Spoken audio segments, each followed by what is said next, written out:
How to fly a stunt kite. Kite flying is a relaxing hobby that can be enjoyed on beautiful, clear days. However, if you've never flown a kite before, it can be a bit confusing. Luckily, flying a stunt kite is relatively easy if you assemble your kite properly and keep in mind that symmetry and control is key. Part 1. Assembling your stunt kite. 1. Assemble the stunt kite rods. Remove the kite from the packaging and find the 3 rods that come with the kite. There will be 2 identical shaped rods and 1 shorter rod.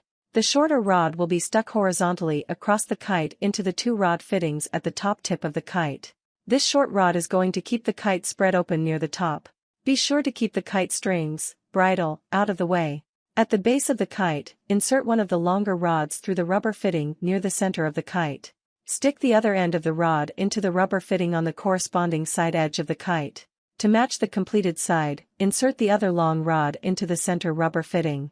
Then stick the corresponding end of the rod into the other rubber fitting on the side of the kite. 2. Attach the standoffs to the lower rods. The standoffs are the stick-like items attached to the end edge of the kite. Insert the standoffs into the standoff fittings that are connected on the 2 lower rods. Adjust the standoff fittings on the spreader rods so they are even with the standoff attachments on the actual kite. 3. Check the symmetry on the kite. Your kite should look completely symmetrical on both sides. Look over your kite to make sure the rods and standoffs are secured and evenly spread out on both sides of the kite. Hold up the kite strings to check and see if they are equal in length and balanced as you hold them. If there are any areas of your kite that are lopsided and disproportionate, it will greatly hinder the way your kite flies. Part 2. Flying your stunt kite. 1. Select your launch site. Fly your kite on a day where there is strong, adequate wind. Select a launch site that is free from any power lines, trees, homes, roadways, and lots of people. You want to fly your kite in a clear, open area where it can't get stuck and cause damage to surrounding people or property.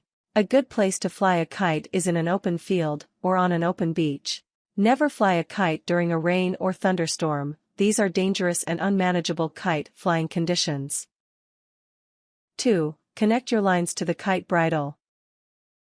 Unwind a bit of both of your kite lines so the loops can be attached to the knots on the 2 sides of the kite's bridle.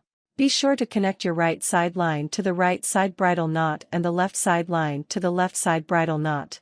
Stick your thumb and pointer finger in the loop of one of your kite lines.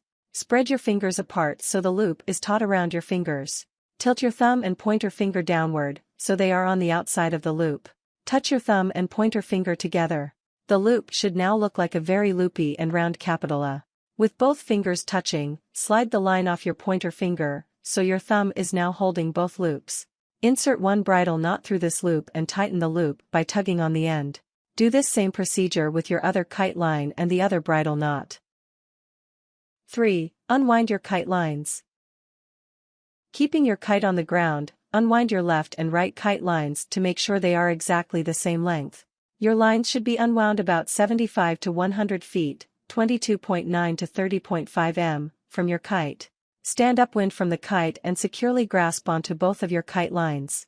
Your lines should be running evenly back toward the kite from your standing position. If your lines come with looped handles, insert your wrists through the looped handles. The shorter your lines are, the less reaction time you have to make necessary adjustments to your kite. The longer your lines are, the more difficult it is to do tricks with your kite, especially for beginner kite flyers. 4. Position your kite for launch.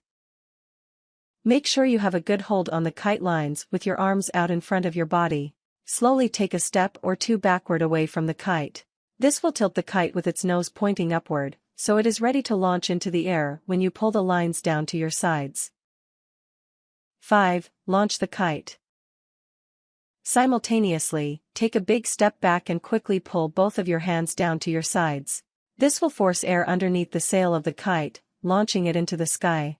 Once your kite is launched, you can raise your hands back up and out in front of your body to balance out the kite. Do not make any sudden movements or try to steer the kite to spin. 6. Steer the kite. Keep your hands symmetrical to allow the kite to find air balance for the first few minutes. To steer and spin the kite to the right, gently tug on the right string.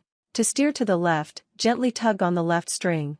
When you finally get the hang of these movements, you can alternatively try giving slack to your left side string to steer the kite to the right, and vice versa. This push turn is a little bit more advanced handling than normal pull turns. Your kite will spin in a circle if you hold one of the lines down for too long. That can look cool, but it will also tangle your lines. To fix this, find balance once again, and steer your kite the other way to untwist the lines. Tips. If you ever feel like you're losing control of your kite, untangle your lines, take a deep breath, and keep your arms even and steady. Warnings. If you think the kite is going to crash, don't worry about the kite. Worry about people that you could potentially hit.